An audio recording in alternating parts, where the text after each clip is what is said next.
Maka ulama generasi ke generasi sudah mengingatkan, ini hadis memang dhaif, tapi posisikan di posisinya. Dhaif nggak boleh jadi dalil hukum, halal haram, tentang iman, tentang tauhid, nggak boleh.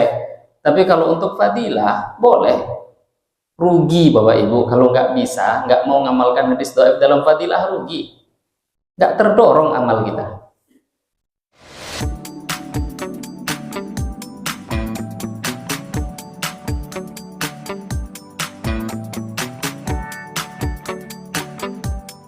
Assalamualaikum warahmatullahi wabarakatuh. Hadirin Bapak Ibu jemaah sholat subuh yang dimuliakan Allah, pagi hari ini kita akan melanjutkan kajian kita membaca pembahasan dari kitab Al-Adhkar An-Nawawiyah, yang pada pagi hari ini kita akan lanjutkan dengan judul Babu ma yaqulu man sami'al mu'adzin wal muqim. Babu ma yaqulu man sami'al mu'adzin wal muqim, di terjemahan halaman 62. Halaman 62. Ucapan orang yang mendengar azan dan iqamah.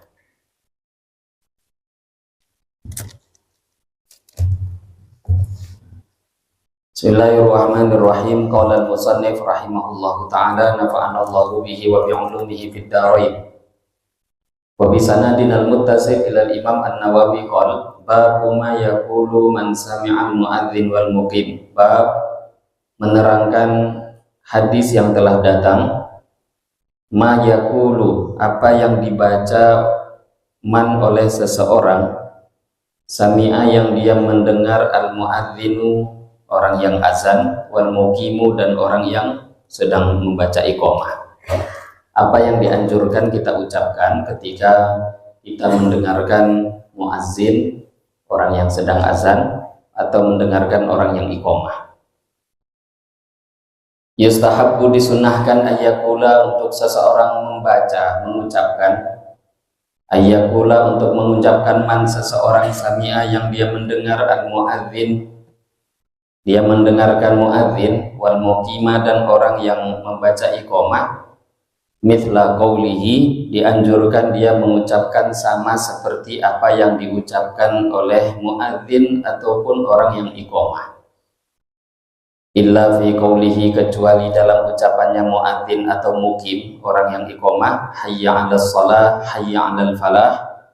Dalam kalimat ini, fa innahu, maka orang yang mendengarkan muazzin atau orang muqim, orang yang membaca iqamah tadi, dia mendengarkan, maka dia disunahkan yaqulu, untuk menjawab, mengucapkan fi kulli lafzatin, dalam setiap lafaz, hayya 'alas shalah, hayya 'alal falah, dia jawab la haula wala quwwata illa billah. Hayya 'alas shalah, marilah kita mengerjakan salat.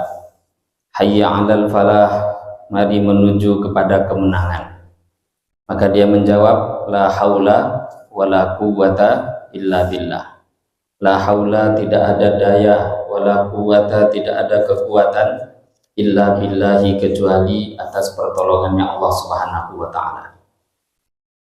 Wa yaqulu, dan dia menjawab fi qaulihi, dalam ucapannya muazzin atau muqim, orang yang iqamah, as-salatu khairum minan naum, salat subuh, as-salatu khairum minan naum, maka dia jawab shadaqta wa bararta atau wa barirta. Shadaqta wa barirta, bisa juga wa bararta. Waqila, dikatakan yaqulu, dia menjawab dengan ucapan shadaqa Rasulullah, as-salatu khairum minan naum. Bisa juga membaca shadaqa Rasulullah, as-salatu khairum minan naum. Ketika muazzin membaca as-salatu khairum minan naum, as-salatu, salat, khairun, lebih baik, minan naumi, daripada tidur, maka dia menjawab shadaqta, benar engkau, benar apa yang engkau sampaikan, wa barirta, dan engkau telah berbuat baik. Bi kasrir ra wa hukiya fathuha, boleh juga dibaca fathah. Wa barirta atau wa barorta, sodaqta, wa barirta. Wa yaqulu, dan seseorang membaca di kalimatil iqamah, di dalam mendengarkan kalimat-kalimat iqamah. Kalimat iqamah, qad qamatis shalah, qad qamatis shalah. Maka ketika mendengarkan kalimat itu, dia menjawab aqamahallah wa adamaha, aqamahallah wa adamaha. Qad qamat, sungguh telah didirikan, as-sholatu, sholat. Kalimat iqamah kan itu inti. Sholat hendak didirikan, sholat mau didirikan. Qad qamatis sholah, qad qamatis sholah. Maka menjawab kita dalam hati, aqamahallah wa adamaha. Aqamaha, semoga terus menegakkan Allahu Allah, menegakkan sholat tadi. Wa adamaha, dan semoga Allah terus mengekalkan sholat ini. Wa yaqulu, dan orang tadi yang mendengarkan mengucapkan akibat qaulihi asyhadu anna Muhammadar Rasulullah, selepas dia mendengarkan ucapan asyhadu anna Muhammadar Rasulullah, dia juga boleh mengucapkan wa ana asyhadu anna Muhammadar Rasulullah. Jawabannya, wa ana asyhadu anna Muhammadar Rasulullah. Boleh ditambah dengan ucapan wa ana, dan saya juga bersaksi sesungguhnya Nabi Muhammad adalah utusan Allah.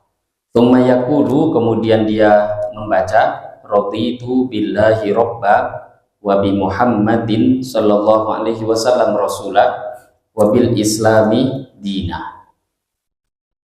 Ini juga akan kita dengarkan hadis-hadis dalil-dalilnya nanti. Imam Nawawi, beliau luar biasa punya kebiasaan hukum dulu, tata cara dibahas di awal, maka nanti baru di akhir bagaimana hadis-hadis Nabi Shallallahu Alaihi Wasallam tentang apa yang beliau sampaikan. Jadi kalau sudah mendengarkan asyhadu anna Muhammadar Rasulullah, maka jawab wa ana asyhadu anna Muhammadar Rasulullah, raditu billahi robba wa bi Muhammadin Shallallahu Alaihi Wasallam rasulah wa bil islami dina. Ini jarang diamalkan, padahal itu sunnah. Fa'idha faragha, apabila seseorang selesai minal mutaba'ati, daripada mengikuti fi jami'il adhani, dalam setiap kalimat azan, selesai diikuti seperti kalimatnya muazzin, kecuali hayya 'alas shalah, hayya 'alal falah, dan ucapan qad qamatis shalah atau as-sholatu khairum minan naum, itu ada perbedaan. Selesai menjawab semua ucapan muadzin fi jami'il adzan, dalam setiap kalimat azan, shalla wa sallam, shalla maka dia setelah itu bacalah sholawat, wa sallama dan baca salam, ala nabi ke atas Nabi sallallahu alaihi wasallam. Selesai menjawab sunnah, baca sholawat, baca salam kepada Nabi sallallahu alaihi wasallam. Ini bacaan yang paling sederhana, Allahumma sholli wa sallim ala sayyidina Muhammad, paling pendek. Mau baca yang kalimat sholawat salam panjang silahkan. Kemudian selepas itu tsumma qala, kemudian dia membaca Allahumma rabba hadhihi da'wati tammah wassalatil qa'imah ati Muhammadanil wasilata wal fadilah wa ba'athu maqaman mahmudanil ladzi wa'adtah. Dia baca ini doa, ya Allah, rabba hadhihi da'wati tammah, Tuhan daripada dakwah yang sempurna ini. Azan itu dakwah paling sempurna. Wassalatil qa'imah, dan salat yang akan didirikan. Ati, berikanlah Muhammadin kepada Nabi Muhammad, berikanlah al-wasilata, al-wasilah, satu derajat, wal fadilah, dan berikanlah fadilah, keutamaan, wa ba'athu, dan berikanlah kepada beliau maqaman mahmudah, satu derajat yang terpuji, alladzi wa'adtahu, yang telah engkau janjikan kepadanya. Ini disunahkan membaca ini kalimat doa-doa ini selepas mendengarkan azan, dan sholawat dulu, baca sholawat, baca salam, kemudian baca doa ini. Tsumma yad'u, selepas membaca doa azan maka berdoalah. Tsumma yad'u, kemudian dia berdoa bima, dengan doa apapun sya'a yang dia kehendaki, min umuril akhirati, daripada urusan-urusan akhirat, wa dunia, dan urusan dunia. Jadi ini beliau membahas beberapa sunnah-sunnah ketika kita mendengarkan muazzin atau mendengarkan muqim. Muqim itu orang yang iqomah. Mendengarkan muazzin, mendengarkan muqim, maka tiru persis kalimat apa yang mereka baca, kecuali beberapa kalimat-kalimat yang khusus tadi diterangkan. Hayya 'alas shalah dijawab dengan la haula wala quwata illa billah. Kita sedikit membahas, tadi sengaja kita baca dan tidak dibahas dulu. Kita sekarang kembali dalam pembahasan bacaan yang kita baca di awal tadi. Kita ketahui Bapak Ibu, azan ini anugerahnya begitu besar, sehingga saking besarnya beberapa orang sahabat datang pada Nabi mengatakan, ya Rasulullah, innal muadzinin qad yafdulunana. Ya Rasulullah, para muadzin ini terlalu banyak melampaui pahala-pahala kita. Jadi sahabat iri dengan kebaikan itu tinggi, berlomba-lomba dalam kebaikan itu, jiwa mereka memang di sana. Karena memang dianjurkan al-ithar fil ibadah, al-ithar fil ibadah mamnu, wal ithar fi ghairil ibadah matlub. Kalau melihat ada orang punya kelebihan dalam ibadah, itu anjuran kita, ada dorongan ingin juga. Itulah sifat sahabat. Ya Rasulullah, muadzin terlalu banyak dapat pahala. Dulu di awal sudah kita dengar banyak anugerah kelebihan. Nabi diantaranya mengatakan, kalau tahu kita kelebihan azan, seumpama faham dengan sebenar-benarnya faham, maka seseorang akan berebut untuk azan itu walaupun sampai diundi, berkelahi dulu. Kalaupun berkelahi mau itu kalau tahu fadilahnya azan. Tapi sayang memang kita belum sampai pemahaman seperti itu. Tidak mau mereka ngalah kalau nggak diundi. Kalau saya nggak bisa. Kemudian dalam beberapa riwayat Nabi menyatakan, muadzin, apapun benda-benda yang entah benda hidup, benda mati, yang mendengarkan suara azannya, maka nanti semua akan menjadi saksi untuk dia pada hari kiamat. Kemudian Nabi juga bersabda dalam riwayat lainnya, Nabi beliau mengatakan sallallahu alaihi wasallam, muadzin akan mendapatkan pahala sebanyak orang yang sholat mendengarkan azannya tadi. Jadi kalau sudah azan, semua yang hadir kita sholat berjamaah ini diborong pahala oleh muadzin. Nah, kita kalau tahu itu baru beberapa hadis yang banyak di awal bab kita sudah dengarkan. Maka Nabi Shallallahu Alaihi Wasallam beliau bersabda di dalam beberapa riwayat, karena begitu besarnya fadilah azan, maka Nabi ingin memberitahu kita jangan sampai kita terlalu banyak rugi sebagai orang yang tidak azan. Maka diantaranya Nabi mengajarkan untuk mendapatkan, menyusul pahalanya para muazzin. Maka Nabi Shallallahu Alaihi Wasallam bersabda dalam hadis yang diriwayatkan oleh Al Imam At-Tabarani, man sami'al muadzin faqala mithla ma yaqulu falahu mithlu ajrihi. Siapa yang mengucapkan kalimat yang sama seperti kalimat yang diucapkan oleh muadzin, falahu mithlu ajrihi, maka orang yang menjawab azan tadi dapat pahala sama seperti muadzin. Mudah. Kalau ingin dapat pahala yang sama, jawab ucapan muadzin, maka nanti dia mendapatkan pahala yang sama seperti pahala muadzin. Hadisnya singkat, tapi menyimpan semua fadilah. Nah, sayangnya kita, umumnya umat Islam, bahkan kita yang sudah ada di masjid ini kadang, bukan yang di luar. Sudah selesai sholat maghrib, alhamdulillah iktikaf dia sampai sholat isya, tahu-tahu azan berkumandang, sibuk ngobrol sama kawan. Sudah di masjid padahal. Lah kondisi kita yang sudah ada di masjid begitu, kira-kira yang di luar masjid bagaimana? Tapi memang ini juga menunjukkan amal ini nampaknya ringan, tapi belum tentu bisa atau mudah diamalkan oleh umat Islam. Nah, tujuan kita duduk dalam majelis ilmu untuk ini, menyadarkan diri kita bahwa perlu usaha, dimulai dengan mendengar nasihat Nabi, apa yang beliau sampaikan teringat, akhirnya amal kita ke depan tertata. Ketika azan sedang dikumandangkan, diam, dengarkan, jawab. Setiap muadzin mengucapkan satu kalimat, jawab. Tapi tadi akan ada pembahasan al-mutaba'ah. Caranya itu ittiba, ya, mengikuti. Namanya menjawab, muadzin dulu, baru kita. Dan mengikuti itu juga tidak berjarak. Bukan muadzin azan dari awal sampai akhir selesai, baru dia kumpulkan jawaban dari awal sampai akhir, itu bukan mutaba'ah namanya, kata para ulama.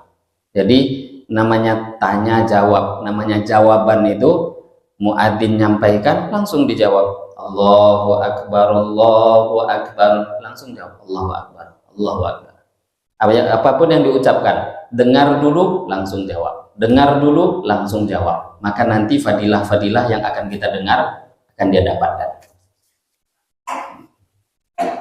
Kemudian hadirin yang dimuliakan Allah Subhanahu wa taala, ada tadi beliau sampaikan di pembahasan kita yang pertama bahwa apapun kalimat muadzin jawab dengan ucapan yang sama, kecuali diantaranya la haula wala quwata illa billah. Ini jawaban untuk hayya 'alas shalah, hayya 'alal falah. Mari kita menuju sholat, mari kita menuju kemenangan. Ayo sholat, mari menuju kemenangan. Nah, untuk kalimat ini dianjurkan membaca jawaban yang berbeda. La haula wala quwata illa billah. Ini kalau kita belajar nahwu shorof bisa nanti diganti beberapa harokat. La haulun wala quwwah itu bisa. Tapi ini yang umum. Kalau nggak tahu kok bingung, ya yang biasa ini baca. La haula wala quwwata illa billah.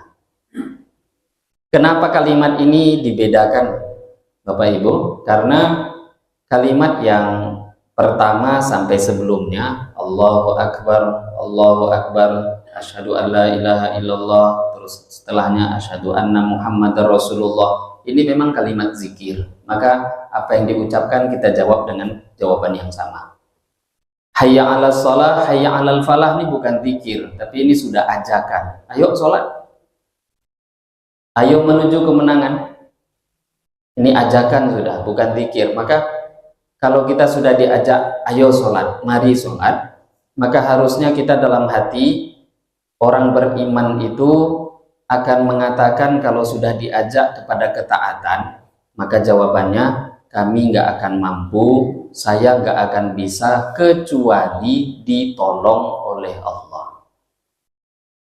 Maka disitulah maknanya la haula wala quwata illa billah. Dulu di pembahasan awal bab kitab ini sudah pernah kita bahas beberapa bab zikir secara umum. Di antara zikir umum itu Nabi mengajarkan bacaan la haula wala quwata illa billah. Ada tafsir yang diajarkan Nabi langsung dalam hadis tentang kalimat ini. La haula wala quwata illa billah. Tidak ada kekuatan untuk taat pada Allah.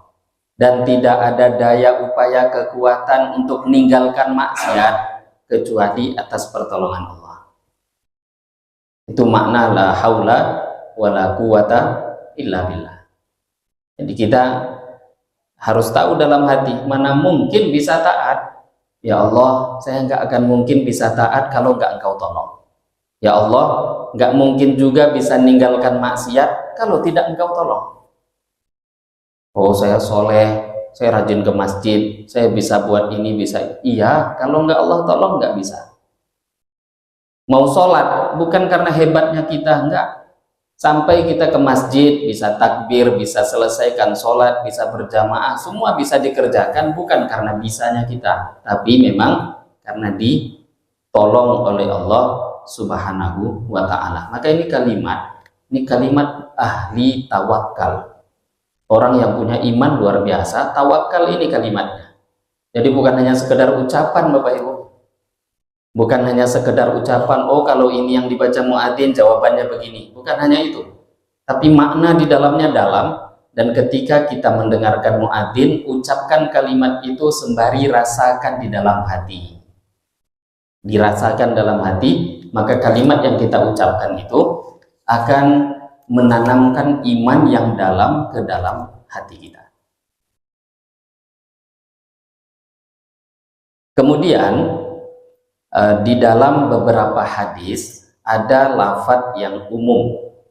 Nanti kita akan dengar, hadisnya belum kita baca, bahwa ada beberapa hadis yang umum. Nabi bersabda dalam satu hadis bahwa kalau kalian mendengarkan muadzin, ucapkan dengan ucapan yang sama. Sudah, Nabi berhenti di situ.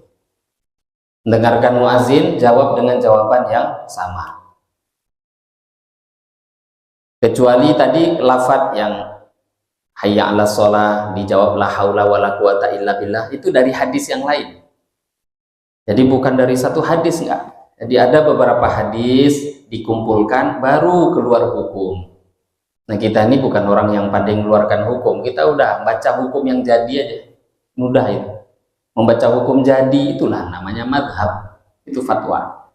Maka karena ada hadis umum yang diterangkan bahwa Nabi bersabda kalau muadzin mengucapkan azan kalimat-kalimat, maka kata Nabi ucapkan dengan ucapan yang sama. Lah karena hadis ini ada sebahagian ulama yang mengatakan boleh. Bahkan bukan hanya boleh, dianjurkan. Sebahagian ulama mengatakan kalau muazin apapun yang dia baca, jawab dengan kalimat yang sama. Jadi muazin mengatakan apapun, tiru aja. Itu dari hadis umum tadi. Nah, jumhur diantaranya Al-Imam Asy-Syafi'i rahimahullah ta'ala, imam kita Imam Syafi'i mengatakan enggak. Sama seperti yang sudah kita dengarkan di pembahasan awal, ada beberapa kalimat-kalimat khusus yang mana kalau muadzin membaca, kita jawab dengan jawaban yang berbeda. Di antaranya la haula wala quwata illa billah. Tapi kita nggak bisa salahkan kalau ada orang yang mau mengikuti pendapat sebagian ulama yang pendapat itu dinisbatkan kepada pendapat madhab Imam Ahmad bin Hambal rahimahullah ta'ala. Jadi ada sebagian pendapat di kalangan ulama Hanabilah, mereka mengatakan kalau muadzin baca hayya 'alas shalah, maka juga jawab hayya 'alas shalah. Kalau muadzin mengatakan hayya 'alal falah, maka jawab hayya 'alal falah.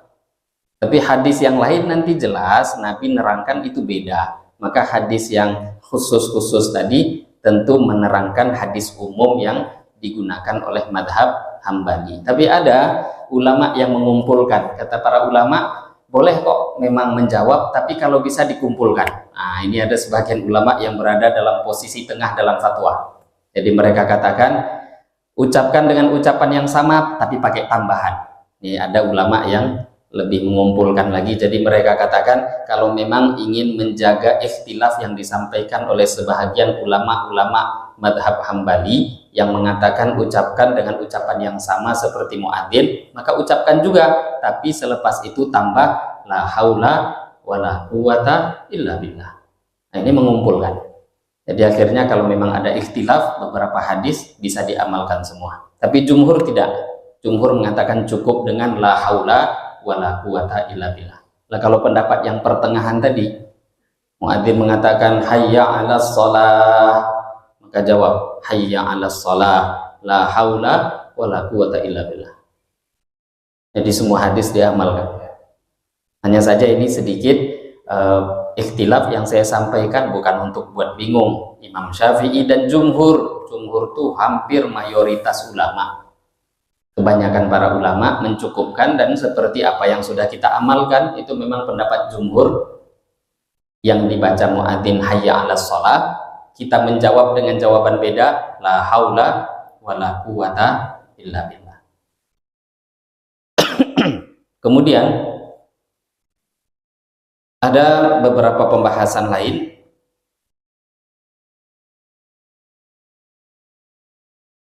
ketika muadzin membaca dalam sholat subuh, as-sholatu khairum minan naum, maka jawabannya adalah sodaqta wa barirta.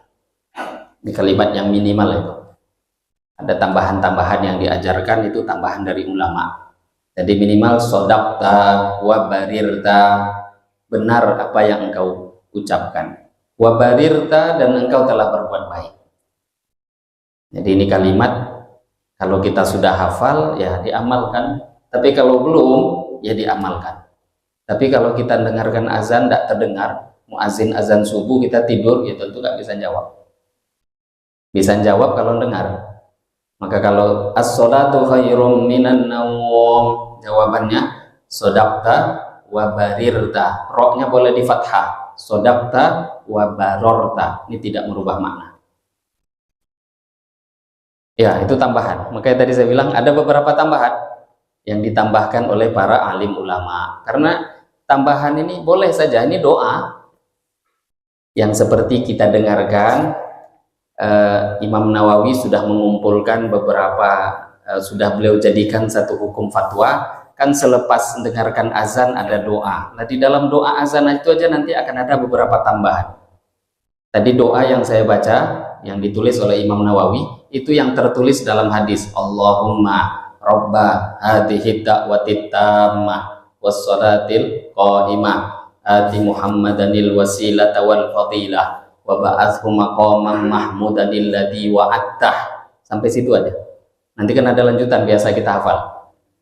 Innakala tukhliful mi'ad ya arhamar rahimin. Ada dua kalimat lagi yang tertinggal. Itu bukan tertinggal, ada riwayat lain yang menambahkan, tapi kalimat ya arhamar rahimin itu nggak dijumpai dalam hadis, tapi nggak salah. Bahkan Al-Imam Ibnu Hajar di dalam Ibnu Hajar Al-Asqalani, beliau mengatakan kalau dalam bab-bab seperti ini nggak ada masalah. Apalagi juga Imam Nawawi menukil sabda Nabi Shallallahu Alaihi Wasallam bahwa doa antara azan iqomah la turaddu, nggak akan ditolak. Jadi maknanya, kok ada ulama menambahkan ya arhamar rahimin, itu doa atau bukan? Doa lah, mereka cuma mau mengisi doa itu karena posisinya antara azan dan iqomah.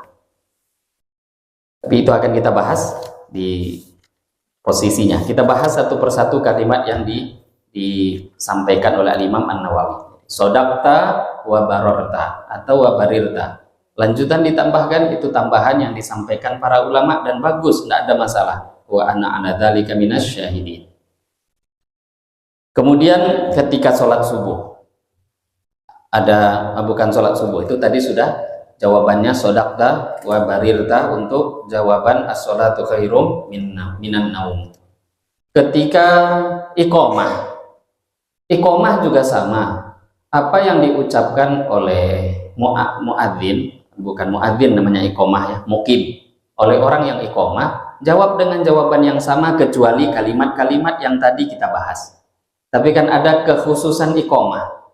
Kalau sholat itu kalau azan hayya 'alas sholat, memang i'lam, pemberitahuan dan mengajak, ayo sholat, mari sholat. Tapi kalau iqomah kan bukan ngajak lagi, cuma beritahu yang sudah kumpul-kumpul di masjid ini, qad qamatis shalah, qad qamatis shalah, salat akan didirikan, ayo berdiri salat, ayo berdiri kita mau salat. Itu maknanya. Qad qamatis shalah. Lah ketika mendengarkan kalimat qad qamatis shalah, qad qamatis shalah, apa yang kita jawab? Aqamahallah wa adamaha. Ini minimalnya. Aqamahallah wa adamaha, semoga Allah terus menegakkan sholat ini dan mengekalkannya. Di beberapa riwayat yang dituliskan, diantaranya hadis yang diriwayatkan oleh Al-Imam Abu Dawud, ada tambahan aqamahallah wa adamaha wa ja'alani min sholihi ahliha. Hanya saja tambahan ini, kata para ulama, tambahan wa ja'alani min sholihi ahliha ini dhaif. Tapi Imam Ibnu Hajar Al-Asqalani, beliau Bapak Ibu harus tahu dulu ya siapa Ibnu Hajar. Jadi kalau ingin mendengarkan fatwa mereka, harus kenal dulu siapa mereka. Ibnu Hajar ini Imamul Muhadditsin, imamnya para ahli hadits, yang mensyarah kitab Sahih Al-Bukhari, nama kitabnya Fathul Bari, beliau yang mensyarahi semua kitab-kitab. Jadi kalau kita ingin belajar hadis, itu kan ada nama istilah hadis ini hasan, hadis ini sahih, hadis ini dhaif, oh ini hadisnya maudhu, oh ini hadisnya macam-macam nama hadis. Sahabat itu apa definisinya, tabi'in apa definisinya, tabi'ut tabi'in apa definisinya, syarat hadis hasan, syarat hadis sahih, hadis dikatakan maudhu, itu ada pembahasan ilmu tersendiri yang dinamakan ilmu mustalah hadis. Beliau menulis kitab pakarnya memang dalam bab itu. Lah beliau mengatakan, mengomentari tentang tambahan ini. Dan tadi jawabannya cuma aqamahallah wa adamaha. Nah, ada tambahan dalam riwayat Abu Dawud, yaitu wa ja'alani min solihi ahliha, wa ja'alani min solihi ahliha, dan jadikanlah aku ya Allah min solihi ahliha, termasuk orang yang soleh yang mengerjakan sholat. Apa salahnya coba di situ? Semoga Allah menegakkan sholat ini dan terus mengekalkannya, dan semoga Allah menjadikan aku termasuk orang soleh yang menjadi ahlinya sholat. Nah, tambahan itu dhaif. Tapi Ibnu Hajar mengatakan walaupun hadis ini dhaif, tapi untuk urusan fadilah amal tidak ada masalah. Dan ini harus diulang-ulang ya, karena zaman ini zaman nih udah jauh nih dengan Nabi. 1400 hampir 1500 tahun. Ada orang yang sebenarnya nggak pakar hadis, hanya sibuk baca hadis, bukan pakar. Dia baca hadis tapi entah lengkap atau tidak, itu mereka mengingkari adanya hadis dhaif. Entah dipakai untuk fadilah amal atau tidak, mereka nggak terima hal itu. Maka ulama generasi ke generasi sudah mengingatkan, ini hadis memang dhaif, tapi posisikan di posisinya. Dhaif nggak boleh jadi dalil hukum, halal haram, tentang iman, tentang tauhid, nggak boleh. Tapi kalau untuk fadilah, boleh. Rugi Bapak Ibu, kalau nggak bisa, nggak mau ngamalkan hadis dhaif dalam fadilah, rugi. Nggak terdorong amal kita. Fadilah amal itu dorongan dalam beramal. Maka tambahan seperti wa ja'alani min solihi ahliha, ini pun dianjurkan. Bahkan di dalam kitab Wazada fit Tanbih, ada dalam kitab At-Tanbih ada tambahan selepas wa adamaha madamat aqamahallah wa adamaha, ada tambahan yang mungkin Bapak Ibu juga hafal tambahan itu. Tambahan ini yang saya hafal juga dari kecil, yaitu aqamahallah wa adamaha, tambahan setelahnya madamatis samawati wal ardh. Tadi kan aqamahallah wa adamaha, Imam Nawawi mencukupkan di situ karena itu yang diambil dari hadis sahih. Mau ditambahkan itu dhaif, tapi Imam Ibnu Hajar sudah mengomentari fadilah amal nggak ada masalah. Kalau Anda nggak mau ngamalkan ya nggak masalah juga, namanya bab sunnah. Yang salah kalau nyalahkan. Ini babnya fadilah amal. Dalam kitab At-Tanbih ada tambahan lagi riwayat aqamahallah wa adamaha, tambahannya madamatis samawati wal ardh. Artinya juga nggak jauh berubah. Aqamahallah wa adamaha, semoga Allah terus menegakkan sholat dan mengekalkan sholat madamatis samawati wal ardh, selagi bumi dan langit ini masih tegak.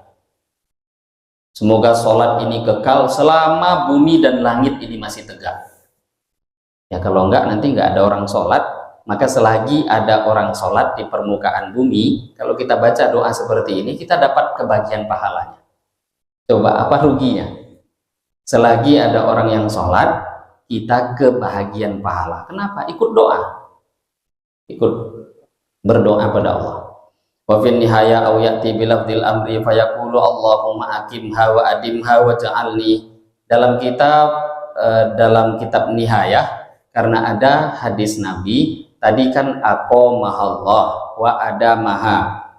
Ini dalam bahasa Arab menggunakan bentuk kalimat fi'il madi namanya. Nah, Bapak Ibu paham tidak paham bahagian dengar aja. Kalau tidak paham nggak apa-apa. Tapi ini tambahan untuk yang pernah belajar bahasa Arab. Aqomaha. Aqoma ini fiil kalimat, namanya fiil madhi, menunjukkan kalimat yang telah lalu. Aqomaha, semoga Allah menegakkan sholat. Itu artinya. Aqomaha wa adamaha. Jadi dua-duanya menggunakan fiil madhi, kalimat yang menunjukkan arti yang telah lalu.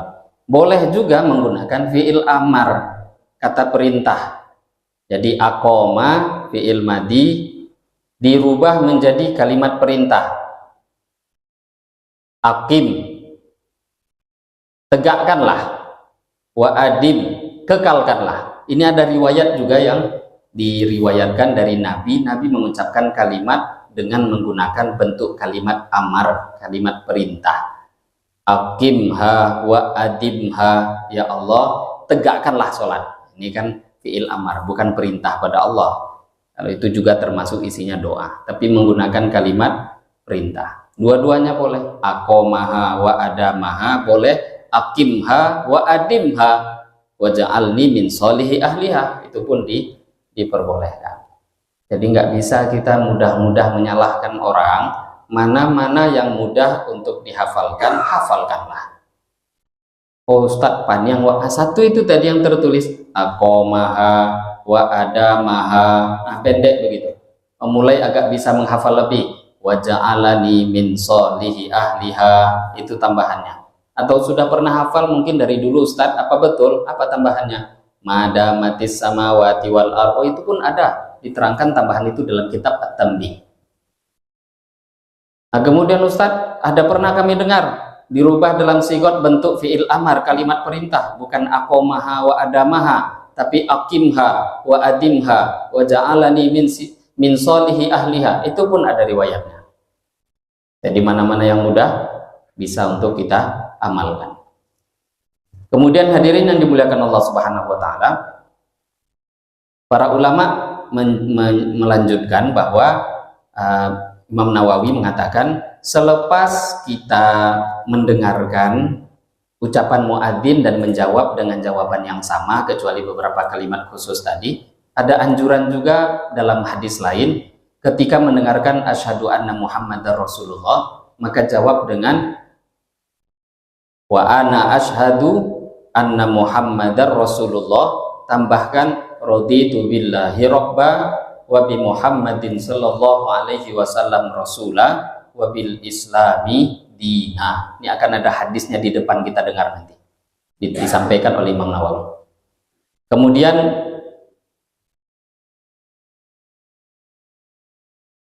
selepas itu Imam Nawawi mengatakan fa idza faragha minal mutaba'ah, kalau sudah selesai daripada mutaba'ah, mendengarkan muazin azan dan kita mengikuti.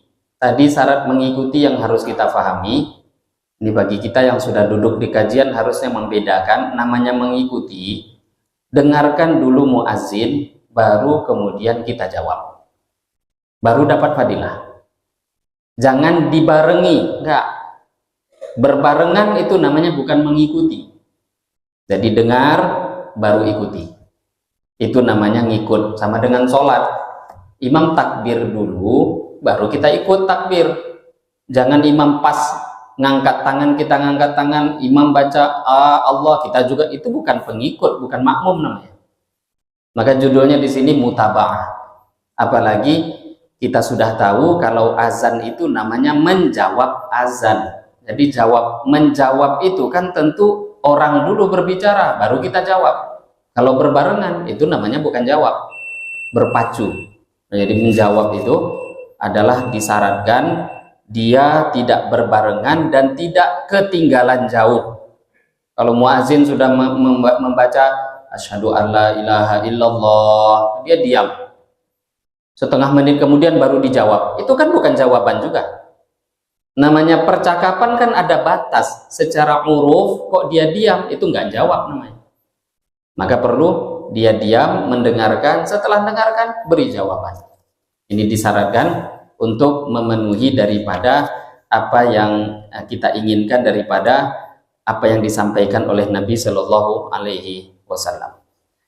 Kemudian hadirin Bapak Ibu yang dimuliakan Allah, kita sering mendengarkan selepas azan iqomah itu, ini sedikit pembahasan. Biasanya selepas azan, bukan selepas iqomah. Kalau di Pekanbaru saya jarang mengetahui, tapi kalau kita berada di Jawa itu karena di sana irama beragama kan mengikuti NU ya, Nahdlatul Ulama. Maka di sana biasa mereka kan ada selepas azan itu puji-pujian. Mereka katakan puji-pujian. Ya diantaranya mereka baca sholawat, diantaranya yang mereka baca itu doa-doa, diantaranya nanti nasihat-nasihat, puji-pujian kalau bahasa mereka. Lah ini apakah dianjurkan? Atau paling tidak apakah diperbolehkan? Dari kalangan ulama-ulama Nahdlatul Ulama, dari kalangan ulama NU, ya tentu mereka berpijakan menggunakan hadis. Jadi antaranya hadis secara umum yang disampaikan oleh Nabi Shallallahu Alaihi Wasallam, yang nanti hadisnya akan kita dengar, karena ini kan baru pembahasan, hadisnya belum dibaca. Di antaranya Nabi Shallallahu Alaihi Wasallam bersabda, kalau kalian sudah mendengarkan muazin mengucapkan azan, maka bacalah summa sholli alayya, kemudian bersolawatlah kepadaku. Jadi memang mengucapkan solawat itu sunnah, baca solawat selepas azan sunnah. Lah diantaranya itulah makanya mereka bersolawat selepas azan. Jadi pujian yang dimaksud bukan muji-muji, enggak, isinya ya solawat dan doa. Lah kalau doa juga ada hadis yang telah kita bacakan tadi. Nabi bersabda, ada doa selepas azan itu, doa antara azan iqomah itu la turaddu, gak akan ditolak Allah. Maknanya ada tempat makbul. Di antara posisi-posisi tempat yang makbul itu adalah posisi antara azan dan iqomah, doa dikabulkan Allah. Lah yang dibaca oleh dan yang biasanya baca pujian itu ya muazin itu tadi.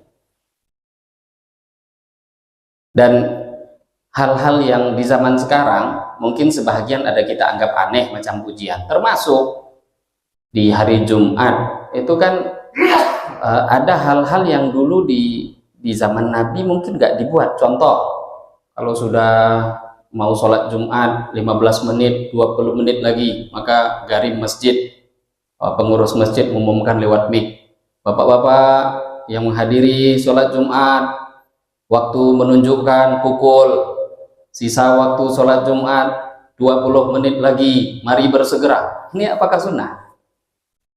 Kan nggak ada yang mempermasalahkan ya? Yang sunnah kan azan. Azan kan fungsinya manggil orang, lah kok manggil pakai tambahan-tambahan gitu. Tapi yang hal ini nggak ada yang ingkar ya, nggak ada yang masalah, karena memang itu kita perlukan. Jadi ada beberapa hal yang memang dibuat baru atau muhdats, tapi hal-hal baru itu tidaklah langsung dicap sebagai satu bid'ah yang sesat. Kalaupun tadi itu tidak dibuat oleh Nabi, maka tidak dibuat itu malah berarti belum ada hukum. Kalau Nabi nggak buat malah nggak punya hukum kan. Jadi bid'ah itu bukan salah satu daripada hukum. Kalau ditanya apa ini hukumnya, sholat fardu apa hukumnya, sholat subuh apa hukumnya, maka jawabannya bukan bid'ah atau nggak bid'ah. Hukum tuh kalau nggak wajib, sunnah, itulah hukum. Makruh, haram, itu jawaban hukum. Jadi kalau jawaban bid'ah, bid'ah itu bukan hukum. Ditengok dulu bagaimana dari Quran, dari hadis, dari ijma, dari qiyas, dan dari dalil-dalil hukum yang lain, baru kemudian keluar hukum. Oh, bid'ah ini ternyata bid'ahnya sesat, baru dihukumi haram, paling tidak makruh. Tapi nanti ternyata boleh aja, oh bid'ah mubah. Oh ternyata ada dalil ngarah ke sunnah, bid'ah yang sunnah. Oh ada ngarah pada wajib, bisa jadi bid'ah wajib. Maka jangan heran nanti Imam Syafi'i yang mengatakan bid'ah itu terbagi dua, atau Al-Iz Ibnu Abdissalam mengatakan bid'ah terbagi 5. Imam Nawawi juga mengikuti pendapat itu. Oh saya Ustaz nggak ngikuti pendapat itu ya. Ini ulama yang ikhtilaf. Kita bahagiannya itu terserah mau ikut yang mana, tapi nggak ada langkah kecuali toleransi, karena kita bukanlah ulama yang sudah tingkatan untuk menggali hukum dan mengeluarkan fatwa. Maka di sini di dalam Syarah Al-Adhkar, beliau bahkan menerangkan dengan detail beberapa hal yang dibuat oleh generasi ke generasi Islam zaman dulu yang di zaman Nabi itu nggak ada. Contoh, mereka membaca beberapa kalimat tasbih, zikir sebelum sholat subuh di waktu sahur. Dan ini beliau nukil, ini diamalkan di zaman Salahuddin Al-Ayyubi. Salahuddin Al-Ayyubi itu tahun berapa itu? Terkenal di kalangan sejarah kita. Jadi ketika waktu itu, di zaman itu, di Mesir, ada satu orang pimpinan Islam di Mesir pada waktu itu yang bernama Maslamah bin Makhlad. Bahkan ini sahabat Nabi. Lianna Maslamah bin Makhlad as-Sahabi Amiru Misra. Satu orang amir yang diangkat di Mesir bernama Maslamah bin Makhlad as-Sahabi, beliau sahabat Nabi. Ketika beliau berada di satu masjid Jami' Amr ibn al-As namanya masjidnya, sami'a aswatan nawaqis, beliau mendengarkan bunyi lonceng-lonceng gereja di waktu sahur. Jadi kan kebiasaan agama orang walaupun Nasrani nggak satu juga, nggak sama semua. Di situ waktu itu sebelum sahur tuh lonceng gereja tuh lonceng bunyi. Bahkan suasana lonceng di mana-mana. Maka akhirnya beliau pun fasyaka ila Syurahbil ibni Amr. Maka beliau pun mengadukan keadaan itu kepada Syurahbil bin Amr. Maka pada waktu itu beliau pun mengatakan, di tengah malam itu sebelum subuh bacalah kalimat-kalimat tasbih. Akhirnya mereka pun memutuskan beberapa orang nauban yukabbiruna wa yusabbihuna wa yuhammiduna. Beberapa orang dibuat giliran macam muazin, baca kalimat tasbih, baca kalimat takbir, baca kalimat tahmid. Karena lonceng di mana-mana berbunyi. Jadi kita ada juga kan beberapa hal, ada ulama yang memang punya pendapat seperti itu. Ketika ada suasana yang mungkin berbeda dengan Islam, contoh malam tahun baru misal kemarin, di masjid kan banyak buat kajian-kajian, boleh nggak? Ya boleh aja. Karena untuk mengimbangi suasana nggak baik di luar, itu dibuat suasana baik dalam masjid. Biar ada pilihan agama. Umat ini biar ada pilihan agama. Sama seperti ini, lonceng-lonceng berbunyi di luar. Maka mereka mengimbanginya dengan suara takbir, tahmid dan tahlil sebelum subuh.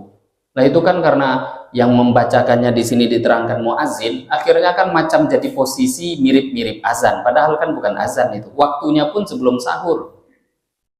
Jam 3:30, jam 3, bahkan di sini terangkan nauban, pergantian. Nah ini beberapa amal yang di generasi-generasi Islam sebelum kita diamalkan, tapi di zaman Nabi itu nggak ada, tapi nggak sekaku seperti yang difahami orang sekarang. Sekelas Salahuddin Al-Ayyubi.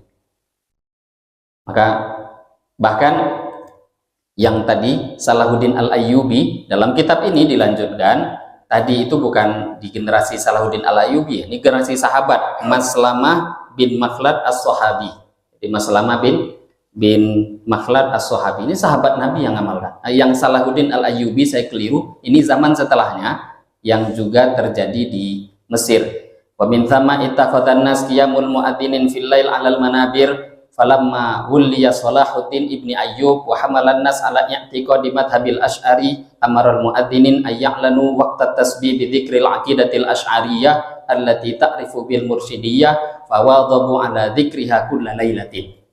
Jadi itu tadi baca tasbih, tahmid, takbir. Zaman tadi sahabat Maslamah bin Makhlad as-Sahabi, terus itu yang dibuat tahmid, takbir, tahlil itu yang dibaca. Tapi setelah Salahuddin Al-Ayyubi, beliau ini di sini ya, karena akidah beliau Asy'ari, maka beliau menggantikan membaca beberapa pembahasan akidah-akidah Imam Asy'ari. Sifat 20 dibaca setiap malam bagi muazin, karena mungkin tak ada speaker atau tidak waktu itu, tapi membacanya di mimbar-mimbar. Lah, kok mimbar-mimbar? Menara, fil manair, bukan fil manabir ya, fil manair. Dibaca di menara-menara, karena tempat azan kan menara. Jadi di waktu malam hari, itu kalimat yang kalimat yang mengajarkan tentang akidah, sifat 20. Akidah beliau Asy'ari, maka itu yang beliau sampaikan. Itu yang disuruh muazin, baca akidah Asy'ariyah. Ini dalam kitab ini yang dituliskan oleh para alim ulama. Sehingga memang tidak heran zaman itu, entah anak kecil, anak muda, orang tua, paham ilmu agama, duduk apapun yang mereka, karena mendengarkan akidah dalam di telinga hari-hari di masjid, memang itu yang mereka dengarkan. Nah, ini hadirin Bapak Ibu yang mulia, beberapa pembahasan. Nah, termasuk tadi doa selepas azan. Doa selepas azan itu dianjurkan dan disunnahkan. Sebenarnya ada pembahasan yang perlu kita bahas, tapi waktu nggak cukup. Doa tadi yang sudah kita baca, itu kan ada pembahasan tentang wasilah, tentang fadilah, tentang maqam mahmud. Ini kan ada pembahasan yang perlu kita ketahui juga. Karena tentang wasilah, tawassul juga masuk dalamnya itu. Nah, ini pembahasan yang ada sebagian orang ekstrim dalam membahas itu, dan tapi waktu kita tidak mencukupi. Insya Allah waktu yang akan datang, umur panjang, kita akan lanjutkan kajian kita. Ini mungkin yang bisa kita bahas pada pagi hari ini, lanjutan daripada beberapa kesunahan-kesunahan yang diajarkan oleh Nabi Shallallahu Alaihi Wasallam tentang orang yang mendengarkan azan dan orang yang mendengarkan iqomah. Mari kita tutup dengan doa kifarah majelis. Subhanakallahumma wa bihamdika asyhadu an la ilaha illa anta astaghfiruka wa atubu ilaik. Wabillahi taufiq wal hidayah. Wassalamualaikum warahmatullahi wabarakatuh.